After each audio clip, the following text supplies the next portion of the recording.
अच्छा, इसके बाद हमारा जो नेक्स्ट कॉन्सेप्ट है वो काफ़ी इंटरेस्टिंग है, उसको ज़रा आपने गौर से देखना है। और वो है कॉस्ट वर्सेस एनआरवी। अब ये क्या है, इस कॉन्सेप्ट को समझने के लिए मैं आपको एक छोटी सी कहानी सुनाता हूँ। अमूमी तौर के ऊपर क्लोजिंग इन्वेंट्री के बारे में हम लोगों ने पढ़ लिया कि क्लोजिंग इन्वेंट्री ज़्यादा होगी तो प्रॉफिट भी ज़्यादा होगा, क्लोजिंग इन्वेंट्री कम होगी तो प्रॉफिट कम होगा। एजम्पशन ये है कि prices over a period of time increase हो रही हों। अब बिजनेसेस की कोशिश होती है कि कोई भी माल जो ख़रीदा जाए वो बचे नहीं, ऐसा ही है ना, वो बिक जाए, जिस साल का माल है उसी साल बिक जाए। अदरवाइज़ वो माल ऑब्सोलीट हो जाएगा या डैमेज हो जाएगा या फिर लोगों का टेस्ट चेंज हो जाएगा, न्यू चीज़ें आ जाएंगी। तो फिर मसला ये है कि वो जो माल बच जाता है अमूमी तौर के ऊपर वो होता कौन सा है। देखें, फॉर एग्ज़ाम्पल मेरा चेयर का बिज़नेस है और मेरी कोशिश होती है कि मैं पूरा साल मेहनत करके जितनी चेयर्स ख़रीदूँ उतनी ही बेच दूँ।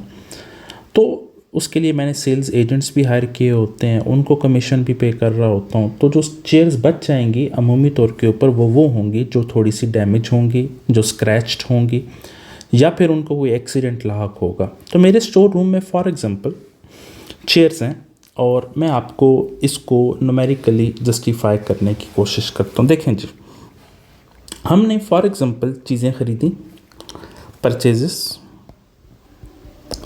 मैंने 10 यूनिट्स ख़रीदे हैं। एक second, let me correct it. Okay ji, मैंने 10 यूनिट्स ख़रीदे हैं। तो we have purchases and 10 units. एक यूनिट मुझे पड़ा है $10 का, तो 10 इंटू 10 100, ठीक है। अब मैंने मेहनत की और मेहनत करने के बाद मैंने 8 यूनिट्स बेच दिए हैं। तो 8 यूनिट्स क्या कहलाएंगी, सेल्स कहलाएंगी। 8 यूनिट्स मैंने बेच दिए हैं और एक यूनिट जो है वो मेरा बिका है $20 का, ठीक है। 8 इंटू 20 $160, ये मेरी सेल हुई हैं। अब देखा जाए तो 10 में से 8 यूनिट्स बिक गए हैं, 2 यूनिट्स नहीं बिके। वो जो 2 यूनिट्स नहीं बिके बेसिकली वो डैमेज हुए हुए हैं, इसलिए नहीं बिके, ठीक है। उनको एक्सीडेंट हुआ हुआ है, किसी चेयर का बाजू टूटा हुआ है, किसी चेयर का कलर उतरा हुआ है, वो इसलिए नहीं बिक पाए। तो वो जो नहीं बिक पाए वो हमारी क्लोजिंग इन्वेंट्री है ना, तो परचेजेस में से हम माइनस कर देते हैं क्लोजिंग इन्वेंट्री। तो 2 यूनिट्स हमारे नहीं बिक पाए, $10 उसकी कॉस्ट है, 20। तो जो यूनिट्स मेरे बिके हैं एक्चुअल में वो कॉस्ट है उनकी $80, ठीक है। और 160 के बेचे हैं,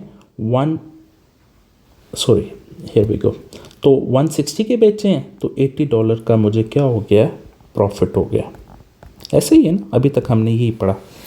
अब जो 2 यूनिट्स डैमेज हैं तो ऐन मुमकिन है कि उनको बेचने के लिए हमें उनको बेटर कंडीशन में लाना पड़े, और वो अगर ज़्यादा डैमेज हैं तो शायद वो अपनी कॉस्ट, जो लागत उनके ऊपर आई है $10 ईच की, वो भी रिकवर ना कर पाएँ। तो हमारी कोशिश होगी कि उनको किसी न किसी सूरत में अगले साल के शुरू में ही हम निकाल दें। हमने अपने वर्कर को बुलाया और कहा कि यार जो 2 यूनिट्स डैमेज हैं, एक यूनिट की कॉस्ट कितनी है, $10, तो इनको बेचने के लिए हमें कितना ख़र्चा करना पड़ेगा।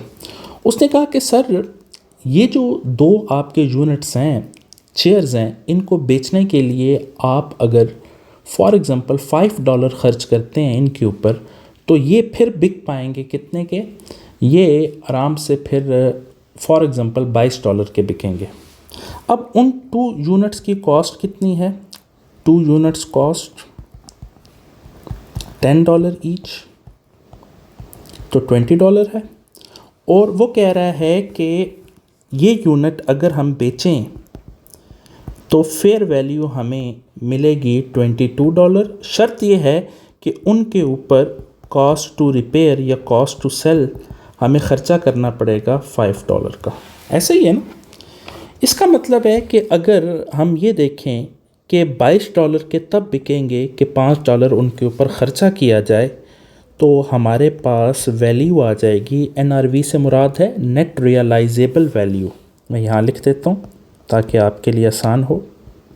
नेट रियलाइजेबल वैल्यू, तो नेट रियलाइजेबल वैल्यू का फार्मूला क्या है? एस्टिमेटेड सेलिंग प्राइस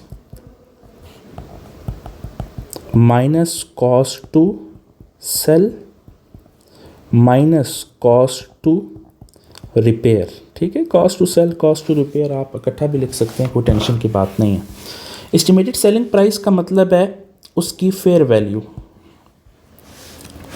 $22 का बिकेगा, अगर उसके ऊपर $5 हम खर्च करें तो नेट रियलाइजेबल वैल्यू क्या आएगी उसकी? $17। ऐसा ही है ना। अब अगर एज्यूम करते हैं ये NRV का कॉन्सेप्ट ना होता तो फिर क्या होता?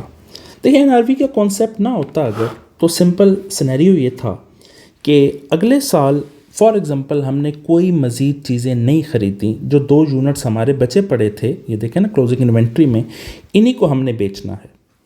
अब इन्हीं को हम लोगों ने अगर बेचना है तो मार्केट इन यूनिट्स को ख़रीदेगी कितने का? देखें, ज़ाहिर है ना, अब फॉर एग्ज़ाम्पल उनके ऊपर $5 खर्च भी तो होना है। अब अगला साल आता है तो हमने 2 यूनिट्स बेचे हैं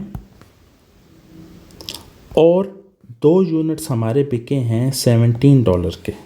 ऐसे ही है, इसमें से लेस करेंगे हम क्या? CGS, और CGS में सबसे पहले ओपनिंग इन्वेंट्री आएगी। वो 2 यूनिट्स, उनकी कॉस्ट कितनी थी? $10। इस साल हमने मज़ीद कोई भी यूनिट्स नहीं ख़रीदे, एज्यूम कर रहे हैं, क्लोजिंग इन्वेंट्री भी नहीं बची पड़ी होगी। इसका मतलब है कि जो 2 यूनिट्स आपके बिके हैं उनकी जो कॉस्ट थी वो थी $20 की। ऐसा ही है ना। अब $3 का हमें अगले साल नुकसान हो गया। ऐसा ही है, तो अगर NRV का कॉन्सेप्ट ना होता तो हमें अगले साल नुकसान हो जाना है $3 का। अब यहाँ पर कंजर्वेटिज़म अप्रोच आती है, प्रूडेंस अप्रोच आती है कि अगर आपको पता था कि आपकी गुड्स डैमेज हैं जो क्लोजिंग इन्वेंट्री में पड़ी हुई हैं और वो कम वैल्यू की बिकेंगी अगले साल, वो जो फ्यूचर में नुकसान होने वाला था आपने उसका पहले से बंदोबस्त क्यों नहीं किया? प्रूडेंस कॉन्सेप्ट यही है ना कि जो फ्यूचर में आपको शक हो जाए नुकसान होगा, आप उसको अभी रिकग्नाइज कर लें। तो उस सूरत में अब अगर NRV का कॉन्सेप्ट ना होता तो हमें $3 का नुकसान अगले साल हो जाना था। अब हम NRV के कॉन्सेप्ट को लेके आते हैं। देखें, NRV का कॉन्सेप्ट ये है कि क्लोजिंग इन्वेंट्री आप रिकॉर्ड करेंगे कॉस्ट के ऊपर या NRV के ऊपर, विच एवर इज़ लोअर। ठीक है, विच एवर इज़ लोअर। अब इसकी साइंस क्या है, क्या मतलब है विच एवर इज़ लोअर का? देखें, मैंने दोबारा बताता हूँ कि क्लोजिंग इन्वेंट्री आप रिकॉर्ड करेंगे कॉस्ट या NRV which ever is lower. देखिए, वो जो क्लोजिंग इन्वेंट्री के 2 यूनिट्स थे उनकी कॉस्ट आ रही थी $20 की और NRV उनकी निकली थी $17 की। तो हम किसके ऊपर रिकॉर्ड करेंगे क्लोजिंग इन्वेंट्री को? $17 के ऊपर। ऐसा क्यों करेंगे मैं आपको जस्टिफाई करके बताता हूँ अभी। देखें,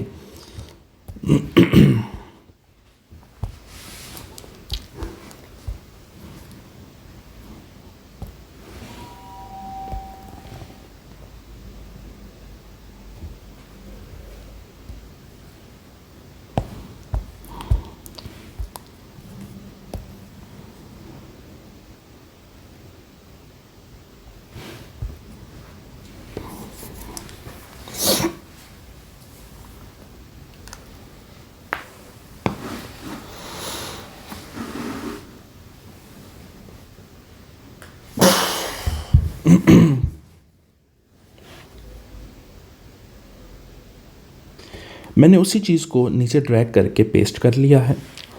अब मैंने ये निकाल लिया है कि कॉस्ट उसकी $20 है, जो क्लोजिंग इन्वेंट्री बची पड़ी है NRV $17 है। तो मैं लोअर वैल्यू के ऊपर रिकॉर्ड करूँगा क्लोजिंग इन्वेंट्री। देखें, 17 को अगर 2 से डिवाइड करें तो 8.5 आता है। ऐसा ही है ना।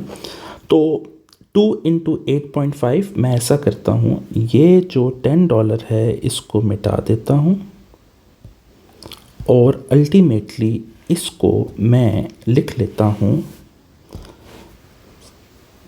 8.5 से, ठीक है ना। 17 बनाना ना मैंने, तो मैंने क्लोजिंग इन्वेंट्री को लोअर वैल्यू के ऊपर लिख लिया।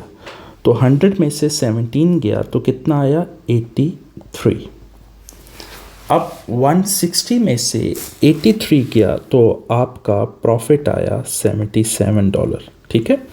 अब ऐसा मैंने क्यों किया ये अभी आपको पता चलेगा जब मैं नेक्स्ट ईयर जाऊंगा। देखें अब मैं जा रहा हूँ नेक्स्ट ईयर वही 2 चीज़ें मैंने बेची हैं और एस्टीमेट मैंने ले लिया था वो कितने की बिकेंगी 8.5 ईच, यानी कि टोटल $17 की।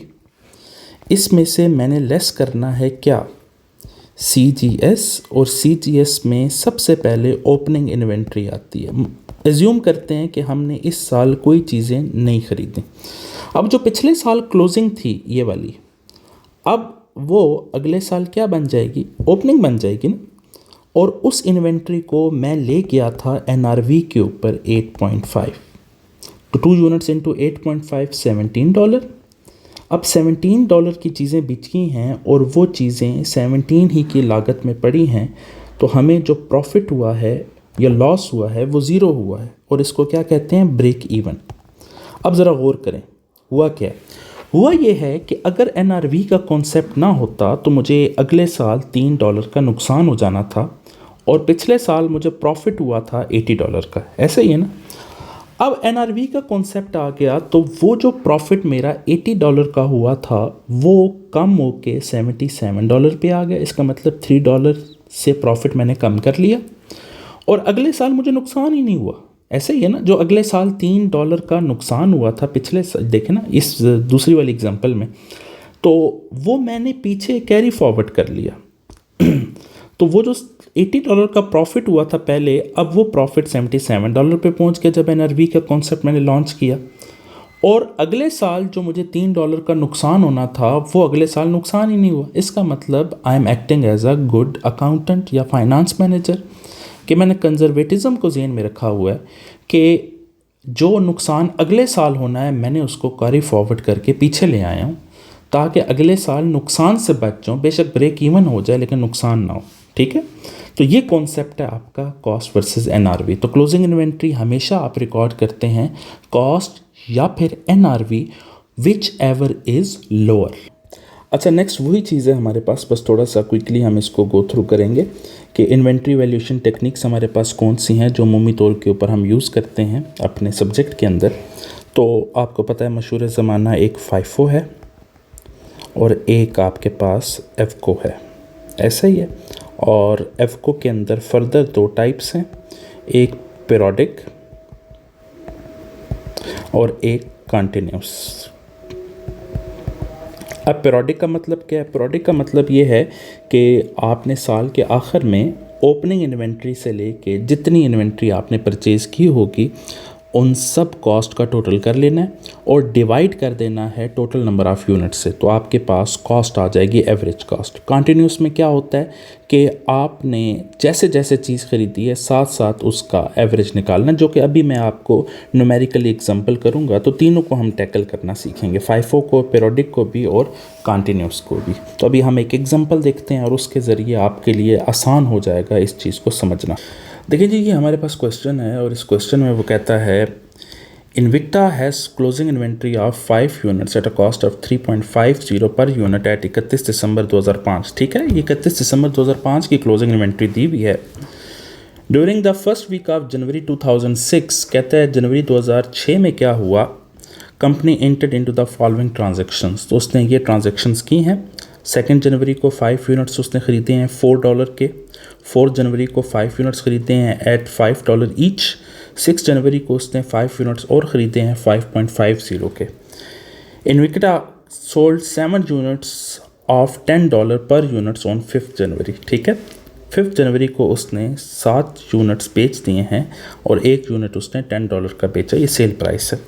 कहता है calculate the value of closing inventory at the end of the first week of trading using the inventory valuation method FIFO, periodic weighted and continuous weighted. तो हम सबसे पहले FIFO अप्लाई करते हैं। देखें जी, सबसे पहले हमने जो पिछले साल की क्लोजिंग है उसको ओपनिंग बनाना है 1 जनवरी को।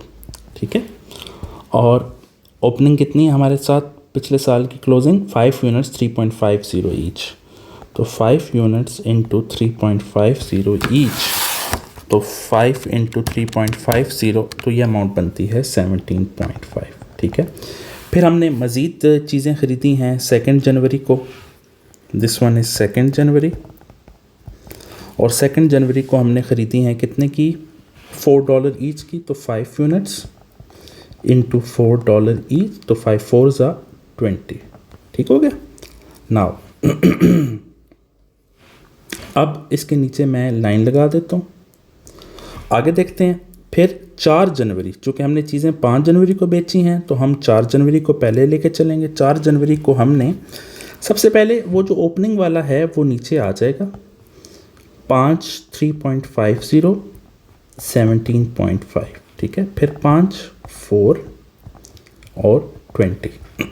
नाउ 4 जनवरी को हमने चीज़ें और भी ख़रीदी हैं, कितनी ख़रीदी हैं, we have purchase 5 units for 5 each, 5 units for $5 each, तो 25। ठीक हो गया। अब ये ट्रांजैक्शन भी क्लोज हो गई। अब वो कहता है 5 जनवरी को हम लोगों ने चीज़ें बेची हैं, 7 यूनिट्स बेचे हैं $10 ईच। ये तो $10 सेल प्राइस है ना, तो सबसे पहले FIFO के तहत अज्यूम करते हैं कि जो आइटम्स पहले आए हैं उनको पहले वाली प्राइस के ऊपर निकालना है, ऐसा ही है। तो 5 यूनिट्स ये निकल गए, 3.50 17.5, तो ये इन्वेंट्री पहले वाली निकली। और 7 यूनिट्स टोटल बेचे हैं, तो 2 यूनिट्स इसमें से ले लेंगे, 2 इंटू 4, 2 4 ज़ा 8। ठीक है, तो पीछे कितना बचा, अगर मैं यहाँ लाइन लगा दूँ ताकि, तो पीछे बचा हमारे पास 3 यूनिट्स, 3 इंटू 4, 3 4 ज़ा 12, और ये 5 ऑलरेडी आया, 5 5 ज़ा 25। ठीक है, तो ये आपका क्लोज हो गया। ये बेसिकली जो सेल हुए हैं यूनिट्स उनकी कॉस्ट ऑफ सेल्स है। नाउ अब दोबारा वो जो यूनिट्स बच गए हैं उनको आपने नीचे उतारना है, 12 25। अब वो कहता है कि हमने 6 जनवरी को और चीज़ें ख़रीदी हैं 5 यूनिट्स 5.50 के, so this is 6 January, 5 units 5.50, 5 into 5.50 is 27.5। ठीक है, अब देखा जाए तो हमारी कितने यूनिट्स बचे पड़े हैं, 5 5 और 3 13 यूनिट्स बचे पड़े हैं। और अगर इनकी वैल्यू को मैं ऐड करूं तो 12 प्लस 25 प्लस 27.5, तो हमारे पास 64.5 की क्लोजिंग इन्वेंट्री है, ऐसा ही है।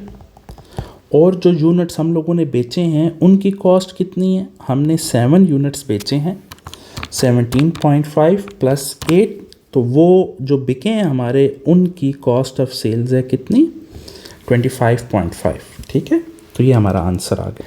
अच्छा, हमारे पास वही क्वेश्चन है, अब हम इसको periodic weighted average cost of sales से सॉल्व करते हैं। ठीक है, सो पीरियोडिक में मैंने ये कहा था कि आपने क्या करना है, आपने तमाम यूनिट्स ओपनिंग से लेके जितने आपने ख़रीदे हैं उनका टोटल कर लेना है और टोटल नंबर ऑफ़ यूनिट से डिवाइड कर लेना है। ठीक है, अब सबसे पहले 1 जनवरी को ओपनिंग है, 1 जनवरी कितने यूनिट्स हैं, 5 units at 3.50, 5 into 3.50 is equal to 5 into 3.5 17.5। ठीक है, फिर नेक्स्ट 2 जनवरी को हमने यूनिट्स ख़रीदे हैं, ये 1 जनवरी को तो ओपनिंग यूनिट्स आए हैं ना, 2 जनवरी को हमने 5 यूनिट्स ख़रीदे हैं $4 ईच, 5 4 ज़ा 20। फिर हम लोगों ने 4 जनवरी को ख़रीदे हैं 5 यूनिट्स $5 ईच, 5 यूनिट्स $5 ईच, तो ये आ गए आपके 25। फिर हमने 6 जनवरी को, ऐसा ही है, यस, 5 यूनिट्स और ख़रीदे हैं और कितने के 5.50, तो ये आ गए आपके 27.5। सो अब आपने क्या करना है, आपने इन नंबर ऑफ यूनिट्स का टोटल करना है।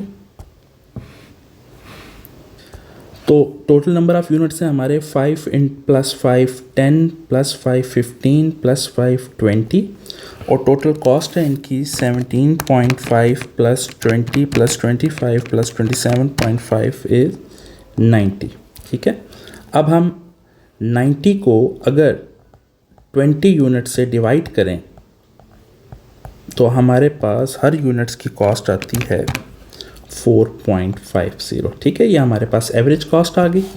अब कितने यूनिट्स हमारे बिके हैं, हमारे वो कहता है 7 यूनिट्स बिके हैं। तो जो 7 यूनिट्स बिके हैं उनकी कॉस्ट ऑफ सेल्स निकालनी है। तो 4.50 7 × 4.50 इज़ $31.5। ये आपकी कॉस्ट ऑफ सेल्स आ गई। तो 20 में से 7 पिक के तो रह कितने गए, 13 यूनिट्स आपके बच पड़े हैं 4.50 ईच। तो 13 × 4.50 तो ये आपके पास $58.5 आती है। ये आपकी है closing inventory. Make sense? So this is your closing inventory. अच्छा, इसके बाद हम लोगों ने जो नेक्स्ट देखना है वो है कंटिन्यूस वेटेड एवरेज।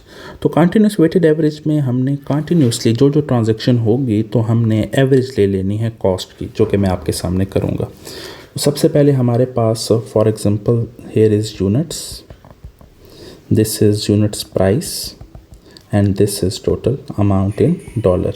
ठीक है, सो हियर वी गो। सबसे पहले हम ओपनिंग इन्वेंट्री हमें दी हुई है ऑन 1 जनवरी। 5 यूनिट्स हैं और एक यूनिट हमारे पास है 3.5 का। सो 5 × 3.5 इज़ 17.5। ठीक है, 2 जनवरी को हमने मज़ीद चीज़ें ख़रीदी हैं, परचेजेस 5 यूनिट्स ख़रीदे हैं $4 ईच। 5 units $4 each, 5 4s 20। अब हमने क्या करना है, यहीं पर लाइंस खींच लेनी है। ये आपके पास 10 है और वो आपके पास 17.5 + 20 350। अब आपने यूनिट प्राइस निकालनी है तो 350 को 17.5 + 20 है, 350 नहीं आता, दिस इज़ 37.5 तो 37.5 को डिवाइड कर लें नंबर ऑफ़ यूनिट से तो आपके पास यूनिट प्राइस आएगी। यहीं पर आपने वेट निकाल लेना है 3.75। Make sense? अब हम चलते हैं आगे। 4 जनवरी मज़ीद चीज़ें ख़रीदी हमने, 5 यूनिट्स $5 ईच के। So this is 4 January. 5 units हमने ख़रीदे हैं $5 ईच के, 5 5s 25। अब यहाँ पर टोटल कर लें 15 और 37.5 + 25 तो ये आपका आ गया 62.5 और 62.5 को डिवाइड करें 15 के साथ तो आपके पास एवरेज निकल आई 4.17। अब आपने 5 जनवरी को यूनिट्स बेच दिए हैं। 5 जनवरी को कितने यूनिट्स बेचे हैं, 7 यूनिट्स आपके निकल गए हैं और कितनी कॉस्ट के ऊपर निकले हैं, 4.17 की। तो 7 यूनिट्स आपके निकल गए 4.17। इसका मतलब है कि उनकी कॉस्ट ऑफ सेल्स आई है 29.19। अब 15 में से 7 निकल गए, 15 - 7 8 और 62.5 - 29.19 तो ये बना 33.31। तो 8 को डिवाइड करें 33.31 से तो ये आपके पास आता है 4.16। ठीक है ना। अब आपने चीज़ें ख़रीदी हैं 6 जनवरी को, 5 units eight 5.50। 6 January 5 units eight 5.50, this is 27.50। सो तो ये आपके पास बनता है 33.31 + 27.50 60.81। 8 + 5 13, 60.81 को 13 से डिवाइड कर लें तो ये आपकी बनती है एवरेज कॉस्ट 4.67। ठीक है, तो ये आपके पास आपकी क्लोजिंग इन्वेंट्री निकल आई। साथ साथ हम चूँकि करते रहे, कंटिन्यूस इसी को कहते हैं। और ये 29.9 ये आपकी क्या निकल आई, ये आपकी कॉस्ट ऑफ सेल्स निकल आई। Make sense? चलें जी, ये आपकी क्लोजिंग इन्वेंट्री का टॉपिक था जो हम लोगों ने कंप्लीट किया। अब हम एग्ज़ाम किट सॉल्व करते हैं। Thank you.